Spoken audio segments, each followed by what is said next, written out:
Hello வணக்கம் வந்தனம் நமஸ்தே நமஸ்காரம்னா நம்ம வீடு தாத்தா பாட்டி சாப்பாடு நிகழ்ச்சிக்கு உங்களை அன்புடன் வர வைக்கிறேங்க. என்னடா இன்னைக்கு என்ன பண்ண போறேன்னு பார்க்குறீங்களா? முதல்ல ஒரு பாத்திரத்தை எடுத்துக்கோங்க. அதில் நான் ஒரு டம்ளர் கண்டென்ஸ் மில்க் நான் இன்னைக்கு போட்டிருக்கேன். ஸோ கண்டென்ஸ் மில்க்கு நீங்கள் அதை ஒரு டம்ளர் எடுத்துக்கோங்க.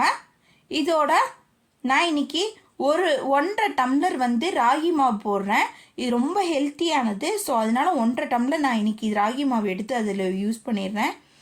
ஸோ இதுக்கப்புறம் ஒரே ஒரு கரண்டி அது நீங்கள் கொக்கோ பவுடர் எடுத்து நான் இதில் போட்டுறேன். இதோட நான் ஒரே ஒரு ஸ்பூன் வெண்ணிலா எசன்ஸ் ஊற்றிக்கோங்க.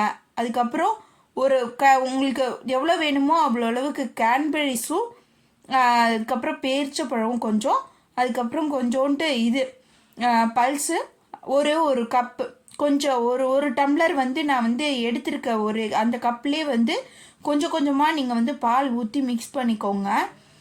ஒரு டம்ளர் நான் பால் ஊற்றி நல்லா மிக்ஸ் பண்ணிடுங்க. இது நல்லா ஒரு கொஞ்சம் கூட இது ஆகாமல் கட்டி தட்டாமல் எல்லா இடமும் கட்டி தட்டாமல் ஒரே மாதிரி சீராக மிக்ஸ் பண்ணிக்கோங்க.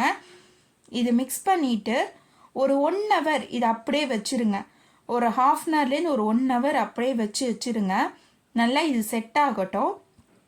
அப்படி இருந்தால் தான் இது நல்லா இருக்கும், டேஸ்ட்டும் என்ஹான்ஸ் ஆகும். ஏன்னா ராகி கொஞ்சம் ஊறுனா நல்லா இதாகும். ஸோ ஊறி எடுத்து வச்சுருக்கேன். இப்போ 1 ஹவர் ஆயிடுச்சு. எனக்கு 1 ஹவர் கழிச்சு நான் இதை எடுத்திருக்கேன். இதோட நான் ஒரு 50 கிராம்ஸ் நான் வெண்ணெய் போட்டு இதனோட நல்லா மிக்ஸ் பண்ணி போடுற போகிறேன். நல்லா இதோட நல்லா மிக்ஸ் பண்ணி வச்சிட்டிங்கன்னா நல்லா இப்போ ஃப்ளேவர் என்ஹான்ஸ் ஆகும். இதோடு கலக்கும்போது நல்லாவும் நம்மளுக்கு அப்படியே நீட்டாக இருக்கும். அப்படியே சாப்பிடும்போது டேஸ்ட்டாக இருக்கும். உங்களுக்கு ஒரு 50 கிராம்ஸ் போட்டுக்கோங்க. இதோடு நல்லா மிக்ஸ் பண்ணி வச்சுருங்க. இது மிக்ஸ் ஆன இதே டைமில் நம்ம என்ன பண்ணிக்கலாம், ஒரு பிளேட் எடுத்து ஒரு பிளேட்டிங்க்கு ஒரு நெய்யோ வெண்ணெயோ நீங்கள் ஒரு பிளேட்டில் நல்லா பிளேட்டிங் பண்ணிக்கோங்க. அதுக்கப்புறம் ஒரு 10 மினிட்ஸ் நான் ப்ரீ ஹீட்டிங்க்காக நான் ஓவனில் நான் வச்சுருக்கேன். ப்ரீ ஹீட்டிங் ஆன் பண்ணி வச்சிட்டேன். ஒரு 10 மினிட்ஸ் ப்ரீ ஹீட் ஆகட்டும். இப்போ நம்ம இதை நல்லா மிக்ஸ் பண்ணியாச்சு. இப்போ பிளேட் பண்ணிடலாம். ஒரு பிளேட்டில் நான் முன்னாடி சொன்ன மாதிரி அந்த பிளேட்டை நான் இதில் ஊற்றிடுறேன். இது நல்லா ஊற்றினோன்னே நல்லா சமமாக ஆக்கிக்கோங்க. உங்களுக்கு என்ன டிசைன் வேணுமோ அந்த மாதிரி நீங்கள் இதை நீங்கள் வச்சுக்கோங்க. நான் இன்னைக்கு பிளேட் டிசைனில் நான் இது பண்ணுறேன். இதுக்கு மேலே டூட்டி ஃப்ரூட்டி உங்களுக்கு என்ன கலரில் பிடிக்குதோ அந்த கலரில் போடுங்க. ஸோ டூட்டி ஃப்ரூட்டி இதில் போட்டிருக்கேன். உங்களுக்கு நிறையா வேணும் டூட்டி ஃப்ரூட்டி போடுங்க, இல்லை கம்மியாக வேணுன்னா கம்மியாக போட்டுக்கோங்க. ஸோ நான் நிறைய போட்டிருக்கேன். ஸோ டூட்டி ஃப்ரூட்டி போட்டாச்சு. ஸோ இதை நம்ம ஓவனில் வச்சு ஒரு 10 மினிட்ஸ் கழிச்சு நம்ம இதை எடுத்து பார்க்கலாம். இதை வச்சிடலாம். இது ஒரு 10 மினிட்ஸ் கழிச்சு பார்த்தோம்னா நல்லா நம்மளுக்கு ரைஸ் ஆகிருக்கும். ஸோ இப்போ பாருங்கள், 10 மினிட்ஸ் கழிச்சு நான் இப்போ எடுத்திருக்கேன். நல்லா வெந்திருக்கு பாருங்கள். இப்போ கலரும் சேஞ்ச் ஆகிருக்கு.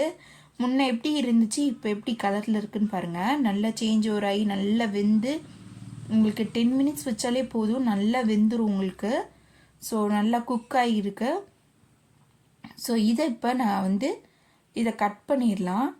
நான் ஒரு 4 பீசஸாக நான் இப்போ கட் பண்ண போகிறேன். ஸோ இந்த மாதிரி நம்ம எப்போவும் இப்படி கட் பண்ணுவோம் பார்த்தீங்களா, அந்த மாதிரி இந்த சைடு ஒன்று, அப்படிக்கா இந்த பக்கம் ஒரு கோடு போட்டுக்கோங்க, அப்படிக்கா ஒரு கோடு போட்டுக்கோங்க. இது பாக்ஸ் மாதிரி ஒரு ஷேப்பில் வரும் உங்களுக்கு, ரெக்டாங்கிள் ஷேப்பில். ஸோ நல்லா இது மாதிரி பண்ணிடுங்க.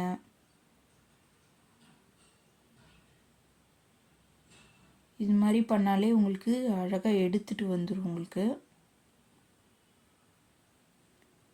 பிட்வீனில் ஏதாவது இருந்துச்சுன்னா உங்களுக்கு எடுக்காமல் இருந்தால் கூட இது மாதிரி பண்ணிங்கன்னா எடுத்துரும். ஸோ இப்போ ஒரே ஒரு மிக்சியில் ஒரு டம்ளர் திருப்பி ஒரு டம்ளர் என்ன பண்ணுங்கள், நான் இன்னைக்கு எடுத்து வச்சுருக்க கண்டென்ஸ் மில்கை நான் இதில் போட்டுக்கிறேன். இதோட ஒரு டம்ளர் நீங்கள் போட்டிங்கன்னா ஒரு ஒரு 50 கிராம்ஸ் அளவுக்கு ஒரு வெண்ணெய் நீங்கள் போட்டுக்கோங்க. 50லேருந்து ஒரு 100 கிராம் வெண்ணெய் கூட நீங்கள் போட்டுக்கோங்க. உங்களுக்கு எவ்வளோ கேக் சைஸ் இருக்கோ அதுக்கேற்ற மாதிரி நீங்கள் இதோட அளவு நீங்கள் சேஞ்ச் ஓவர் பண்ணிக்கணும். இது நல்லா ஒரு விட்டுட்டு இதுக்கு மேலே இது ஸ்ப்ளிட் பண்ணி விட்டுருலாம். ஸோ இதை நல்லா இதில் எல்லாம் ஒன்று செய்கிற மாதிரி மேலே படுற மாதிரி நல்லா ஸ்ப்ளிட் பண்ணிக்கோங்க. இப்போ நல்லா ஸ்ப்ளிட் பண்ணியாச்சு. இதுக்கு மேலே நம்ம கட் பண்ணதை அடுத்த லேயராக இது எடுத்து வச்சிடலாம். ஸோ இது லேயராக இருக்கும். ஒன்று வந்து கீழே வந்து ராகி சாக்கோ, அதுக்கப்புறம் க்ரீமு, ராகி சாக்கோ, அதுக்கப்புறம் க்ரீமு. ஸோ நீங்கள் பார்த்துருப்பீங்க, இந்த சின்ன குழந்தைல நம்மலாம் பிஸ்கெட் சாப்பிடும் பார்த்துருக்கீங்களா, க்ரீம் பிஸ்கெட்லாம் அது மாதிரி இருக்கும். இது பிஸ்கெட் க்ரீமு பிஸ்கெட் அது மாதிரி வரும்ல, அதே மாதிரி தான் இது. கேக், ராகி சாக்கோ கேக்கு, க்ரீமு கேக்கு, க்ரீமு கேக்கு. ஸோ இது வந்து நீங்கள் ஃப்ரிட்ஜில் வச்சு அப்படியே சாப்பிட்டிங்கன்னா செம்ம எம்மியாக இருக்கும். அப்படியே இந்த மாதிரி டெசர்ட் நீங்கள் சாப்பிட்டுக்கே எனக்கு அவ்வளோ டேஸ்டியாக இருக்கும். ஸோ அதை வந்து நல்லா அப்படியே லேயராக அப்படி அடுக்கி வச்சுருக்கேன். ஸோ வச்சாச்சு. இதுக்கு மேலே லாஸ்ட்டாக இந்த லேயர்லேயும் நல்லா ஊற்றிக்கோங்க. ஸ்ப்ளிட் பண்ணிவிட்டு உங்களுக்கு எவ்வளோ வேணுமோ நீங்கள் அதை ஸ்ப்ளிட் பண்ணிக்கோங்க. நான் இன்றைக்கி இதளவுக்கு தான் எடுத்திருக்கேன். ஸோ உங்களுக்கு நிறைய வேணும்னு டேஸ்ட் வந்து உங்களுக்கு வந்து க்ரீம் டேஸ்ட் வந்து உங்களுக்கு நிறையா பிடிக்கும் அப்படின்னா நீங்கள் நிறைய க்ரீம் டேஸ்ட்டுக்கு நீங்கள் எடுத்துக்கோங்க. கேஸ் நீங்கள் க்ரீம் டேஸ்ட் கம்மியாக சாப்பிடுவீங்கன்னு நினச்சிங்கன்னா க்ரீமியாக நீங்கள் வந்து கம்மியாக எடுத்துக்கோங்க. ஸோ நான் வந்து க்ரீம் நல்லா ஸ்ப்ளிட் பண்ணி வச்சுருக்கேன். ஸோ இதுக்கு மேலே நெக்ஸ்ட் லேயர் போட்டுடலாம். கோட்டிங் இதோட நெக்ஸ்ட் லேயர் நம்ம கோட் பண்ணிடலாம். பாருங்களேன் அப்படியே மெல்ட் ஆகும். அப்படியே இதுக்கு மேலே இந்த இது நல்லா இது வச்சுக்கு ஒரே லெவலாக ஈவனாக எல்லா பக்கமும் ஒரே சைஸ் ஒரே ஈவனாக வச்சிங்கன்னா பார்த்தீங்கனாலே தெரியும். ஸோ நம்மளோட ragi choco cream cake ready ஆயிடுச்சுங்க. வாங்க சாப்பிட்லாம். இதே மாதிரி ஒரு டேஸ்டியாக யம்மியாக ஒரு ரெசிபி வேணும்னு நினச்சிங்கன்னா நம்ம என்ன பண்ணோம், மறக்காமல் நம்ம வீட்டு தாத்தா பாட்டி சாப்பாடு நிகழ்ச்சியை மறக்காமல் லைக் பண்ணுங்கள், ஷேர் பண்ணுங்கள், சப்ஸ்கிரைப் பண்ணுங்கள். நான் உங்களோட நெக்ஸ்ட் வீடியோவில் சந்திக்கிறேன். பாய்.